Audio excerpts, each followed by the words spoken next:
जय भीम, जय मीम, जय तेलंगाना, जय फलस्तीन, तकबीर, अल्लाहु अकबर। लेकिन मध्य पूर्व के बारे में यह स्थिति साफ है कि अरबों की जिस जमीन पर इजराइल कब्जा करके बैठा है वो जमीन उसको खाली करना होगी। इजराइल और हमास के कॉन्फ्लिक्ट में सिविलियंस की मौत की हम कठोर निंदा करते हैं।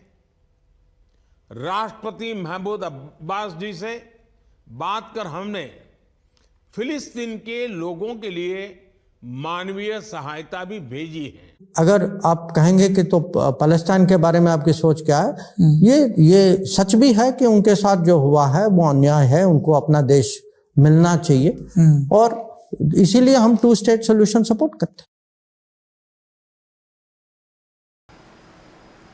यहाँ जो एक बुनियादी बात समझने की है वो ये है कि बैरिस्टर असदुद्दीन ओवैसी ने फ़लस्तीन के नाम की शपथ नहीं ली है।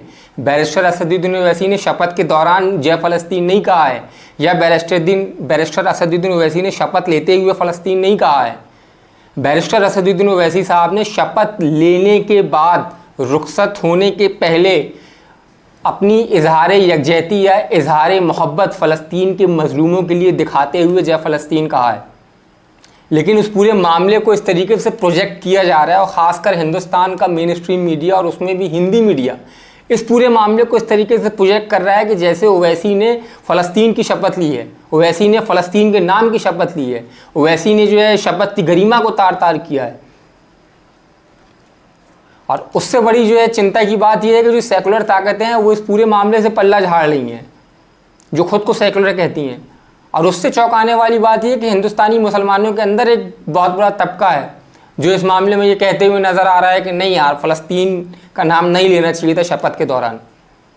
तो मेरे भाई, पहली और बुनियादी बात तो यह है कि शपथ में फ़लस्तीन नहीं कहा गया है, शपथ के दौरान फ़लस्तीन नहीं कहा गया है। शपथ वही ली गई है जो नियम है और जो सब ने ली है।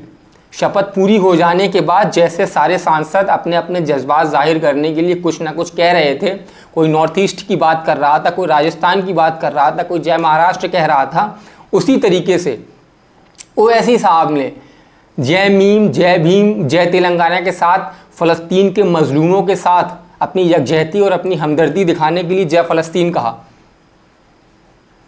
लेकिन पूरा मेन स्ट्रीम मीडिया, पूरे समझदार खुद तो कहने वाले लोग ओवैसी साहब के पीछे पड़ गए।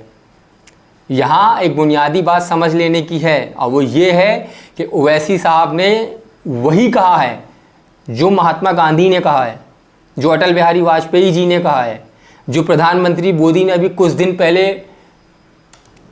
फ़लस्तीन के राष्ट्रपति को फ़ोन करके कहा कि फ़लस्तीन में हो रहे कत्लेआम से वो चिंतित हैं और वो फ़लस्तीन के लिए मदद भेज रहे हैं। ओवैसी साहब ने वही कहा है जो कुछ महीने पहले भारत के विदेश मंत्री ने कहा है कि हाँ, फ़लस्तीनियों के साथ गलत हुआ है, उनकी ज़मीन पर कब्ज़ा हुआ है, इसीलिए भारत 2 आज़ाद मुल्कों की तजवीज़ की हिमायत करता है। पिछले 1 साल में और पिछले 70 साल में जब भी भारत ने यूएनओ में बात रखी है, फ़लस्तीन के हक़ में रखी है। भारत और हम सब हर तरह के आतंकी घटनाओं के विरोध में हैं, लेकिन उसके साथ साथ भारत और हम सब फ़लस्तीन के मजलूमों के साथ खड़े हैं और ये मानते हैं कि फ़लस्तीन की ज़मीन पर कब्ज़ा किया गया है और उस ज़मीन को आज़ाद होना चाहिए, फ़लस्तीन को आज़ाद होना चाहिए। मेरी आप सबसे गुजारिश है कि Hindi media, main stream media, मुसलमानों से नफरत करने वाली ताकतें और सो कॉल्ड जो सेकुलर लोग हैं उनके बहकावे में ना आए। गांधीवादी तरीके से आज़ाद फ़लस्तीन की बात करते रहें और हर वो आवाज़ जो आज़ाद फ़लस्तीन की आवाज़ को बुलंद करने के लिए उठे उसका समर्थन करें।